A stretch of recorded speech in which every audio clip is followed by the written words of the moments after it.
Next up, we have Mpho Mashita, an entrepreneur, speaker, and radio host. She's an entrepreneur, speaker, and radio host, radio practitioner, children's book author, social entrepreneur, and she also runs a social enterprise that focuses on exposing young people in rural settings to career information, to workplace readiness, and she's made all the mistakes, the bio says, when it comes to building relationships that grow your business. And she's the relevant person to talk to on how we nurture relationships that can benefit your business. So welcome to who has gone through, made the mistakes, and she will tell us how not to make the mistakes that she made and how we can grow those relationships. Mpho Mashita, please can we put our hands together and welcome onto stage Mpho Mashita. Come on, Wangari energy, man. Come on. Let's get the energy back up in this room, yeah? Let's show some love to our speakers, because the energy that we give them is the energy that they'll give us. Over to you, man. Thank you so much. Good day, Legai. Dumelang, how's everybody? I'm happy to be here. As mentioned, my name is Mpho Mashita. And in terms of what we are going to be talking about today, hashtag it's amai. But hashtag what? Hashtag join us for tea. All right. So I'm so happy to be here because I understand that I have a lot of entrepreneurs in this place. And as entrepreneurs, barreling more, we are here on different levels. And we are building at different levels. And I think for the fact that it's a Saturday and we find ourselves here, give yourselves a round of applause just for being here. I think that's very important.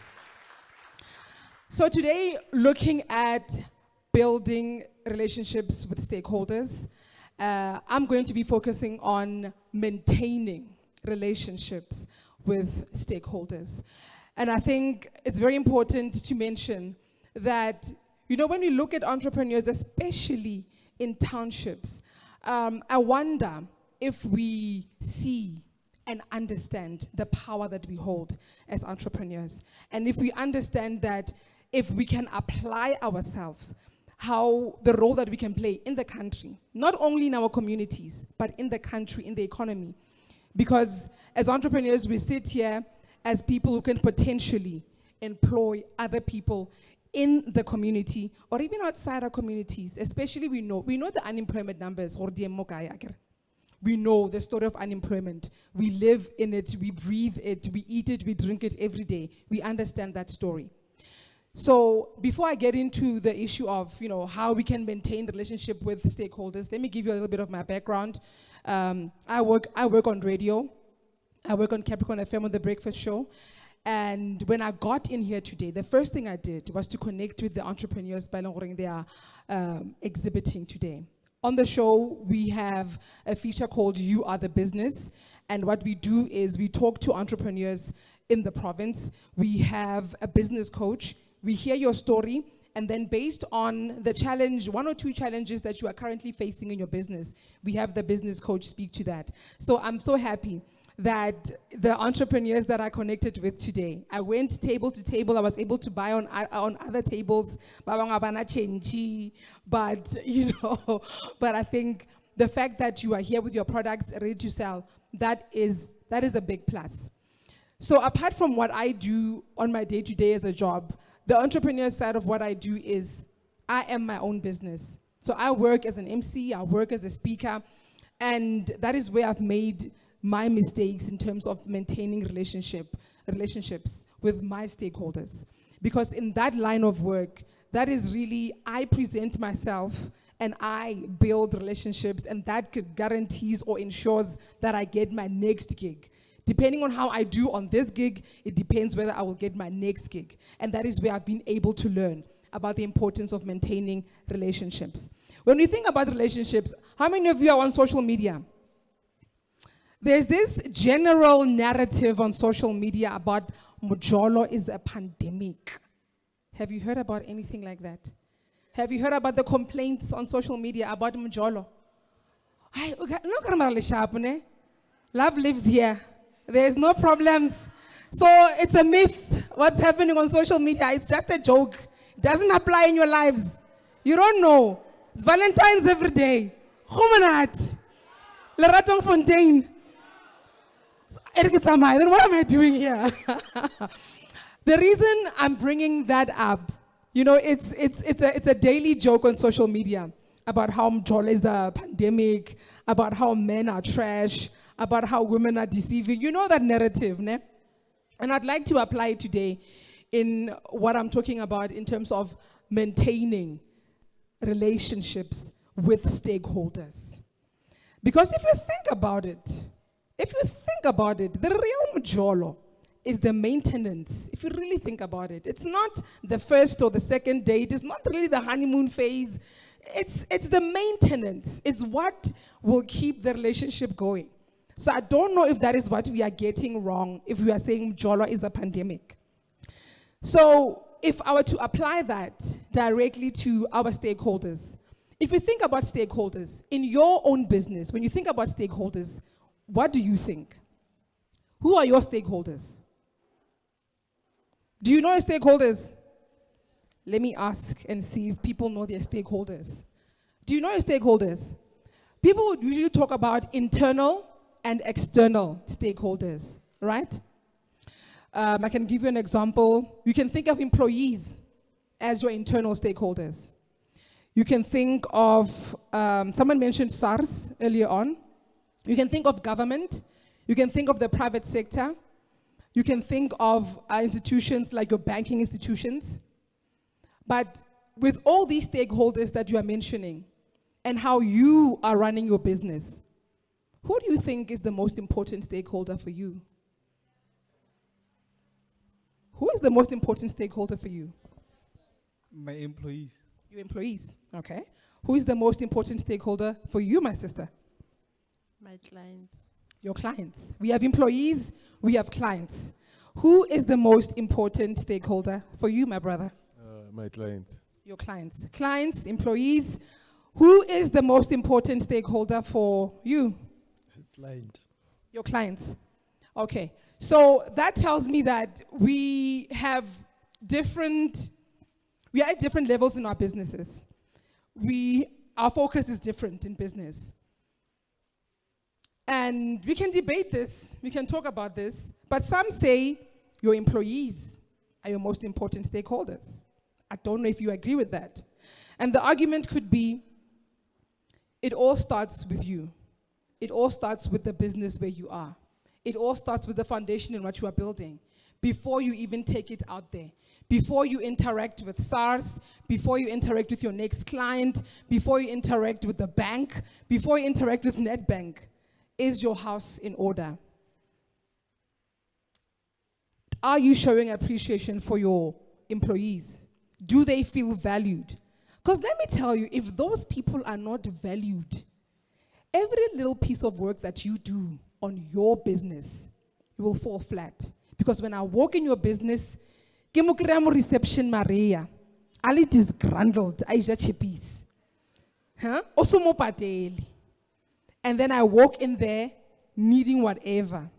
And I don't get my first interaction with your organization or with your company, whatever it is, whether Uranas Pazo or Regisha Dikota, mara whoever mailing there in your front, the kind of reception that they will give me, that might have me feeling somehow or thinking somehow about your business. So maybe that is the argument that is there in terms of your employees could be the most important stakeholder. But that is just a school of thought. You, as you sit here, you know what you are facing in your own business. You know what you need to do, and you know who you need to talk to. So when we look at the stakeholders, we don't talk to stakeholders in the very same way. Because as much as you have your employees and you are catering to them, you have your external stakeholders. And you will deal with each stakeholder at the level that you will need to deal with them that is helpful to you and progressing you forward in your business. So I would like us to look at, the points that we can look into when we are trying to maintain a relationship. And once again, I can even go and tie it back to that Mujola is a pandemic concept. So in the process of maintaining a stakeholder relationship, number one, it's for you to ask yourself whether you are on the same page with the stakeholder that you are dealing with. Are you on the same page? And that can mean many things. First of all, industry compliance. You know, are you compliant in the different levels that you need to be compliant in whatever industry you are dealing with? If you are dealing with water, if you are in farming, whatever it is, you know the compliance that you need to deal with. Are you compliant in that? And integrity, honesty, and transparency. If you have investors and they want you to take out your books and they want to look at your finances, are your finances cooked? Or are you honest in your approach? Are you honest in telling your story? Another point that we need to look at is communication. How do you communicate with your stakeholders? What is the best way that you're communicating with them? And are you creative in communicating with your stakeholders? And I want to park here a little bit. Because as entrepreneurs in the township, this can be an opportunity again to reach out into other markets and to tap into other markets where we'll be able to get other stakeholders who are interested in our business and can elevate us to the next room. So as you are sitting here today, when you are here, how many people have you connected with? How many people have you told about your business in this room? Because you don't know who I know. I could sit here and I could have access to someone in a room that you would like to get into, but you cannot necessarily get into. But I can get in a room where your name can be mentioned, and that can elevate you further. So do not take advantage, do not look down on the people that are in this room, because the people in this room can connect you to the next level. In the community, are you aware of the different media platforms that can elevate you? Are you aware of the community radio stations? Are you aware of the community newspapers that you can take advantage of? Like I said, I'm from a commercial radio station in the province. And when I walked in here, I was asking numbers from the exhibitors to say, there's this show, you can get promotion, we can talk to you, we can do this, are you interested? So it does not have to be at the SABC, it doesn't have to be at Capricorn FM, but here where you are, do you know your community radio station? Do you have a relationship with them in promoting your business?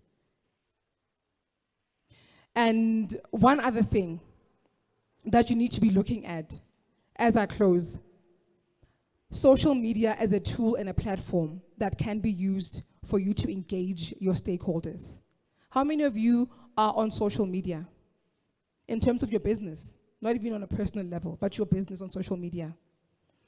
And with your business being, thank you for that, with your business being on social media, what kind of content are you putting out on social media about your business and about what you're doing?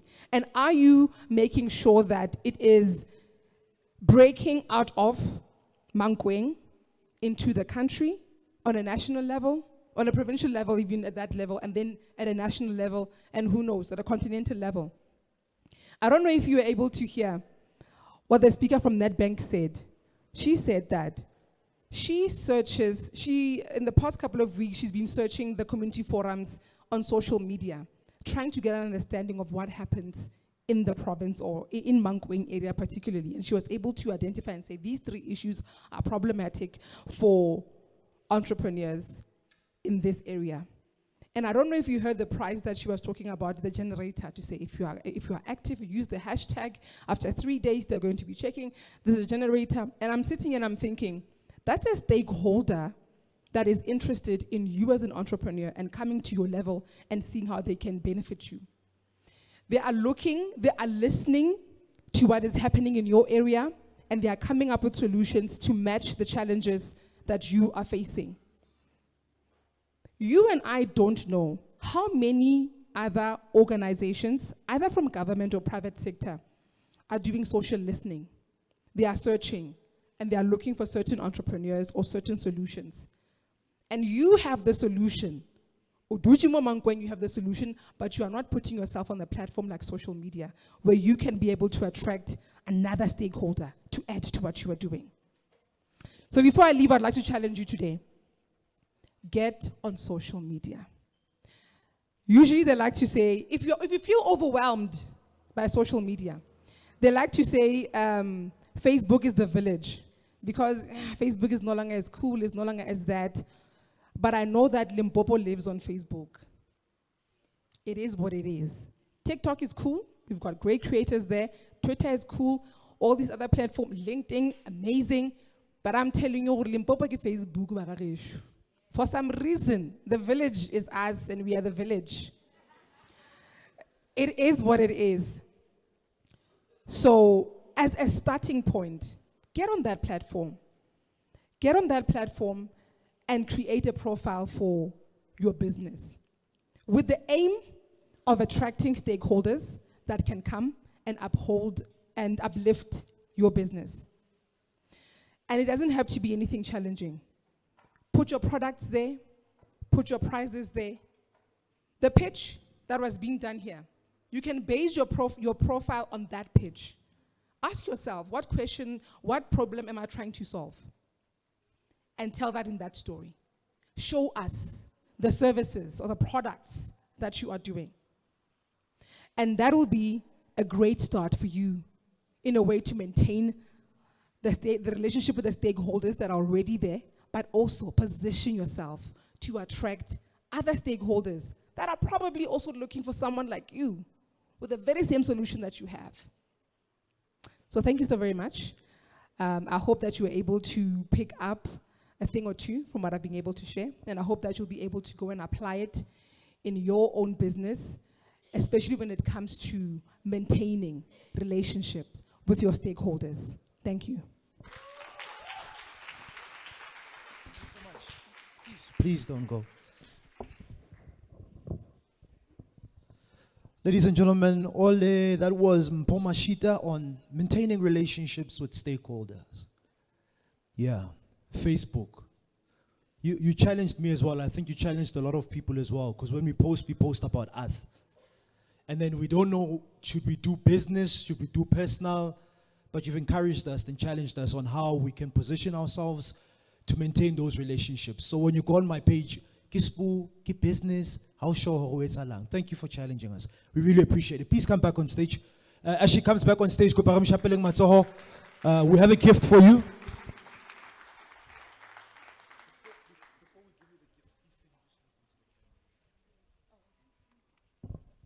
All right, while she's middle, are you happy? Okay. All right, let me bring up our next speaker. We're